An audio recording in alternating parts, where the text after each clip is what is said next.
ജാനുവടത്തിയുടെ വകയായി അവർക്കൊരു ഓമനപ്പേര് കിട്ടി, തെണ്ടി മൈസ്രേട്ട്. മഴ കോരി ചെരിയുന്ന ഒരു ദിവസം അന്ന് കുട്ടിയടത്തി പുറത്തെങ്ങും പോയില്ല. ഉച്ചയ്ക്ക് എന്നെ വിളിച്ച് പറഞ്ഞു, നീ ആ കണ്ണാടി എടുത്ത് കൊണ്ടുവാ. കണ്ണാടി എടുത്ത് പോരുമ്പോൾ ജാനുവടത്തി ചോദിച്ചു, ആർക്കാ ചെക്ക കണ്ണാടി? കുട്ടിയടത്തിക്ക. നല്ലോണം ചന്തം നോക്കാൻ പറ.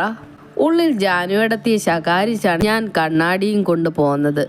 കുട്ടിയിടത്തി കണ്ണാടിയിൽ മുഖം നോക്കി, പൊട്ടിയ ചീർപ്പ് കൊണ്ട് തലയൊന്ന് ചീകി, മുഖം മുണ്ടിൻ തുമ്പുകൊണ്ട് തുടച്ചു. മുഖം ചെരിച്ചു പിടിച്ച് കാതിലെ മണി പരിശോധിച്ചുകൊണ്ട് അവർ ചോദിക്കുക, കാതിലെ മണി പോയാ കുട്ടിയിടത്തിനെ കാണാൻ ചന്തണ്ടാവോ ബാസുവേ? പോവും. ഞാനൊരു സൂത്രം കാണിച്ചു തരാം. നീ പോയി ഒരു കറിക്കത്തി എടുത്തോണ്ടാ.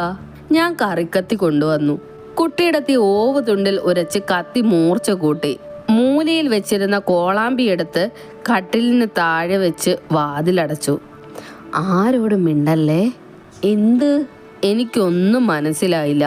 കട്ടിലിൽ ചരിഞ്ഞു കിടന്ന് കുട്ടിയിടത്തി പറഞ്ഞു, കോളാമ്പി ഇത്തിരി കൂടി നീക്കി വെക്ക്. ഞാൻ അനുസരിച്ചു. അമ്പരപ്പോടെ ഞാൻ നോക്കി നിൽക്കുമ്പോൾ കുട്ടിയിടത്തി കറിക്കത്തി ചെവിയിലേക്ക് കൊണ്ടുപോകുന്നു. എൻ്റെ ശരീരം വിറച്ചു. ഞാൻ കണ്ണുപൊത്തി. ആ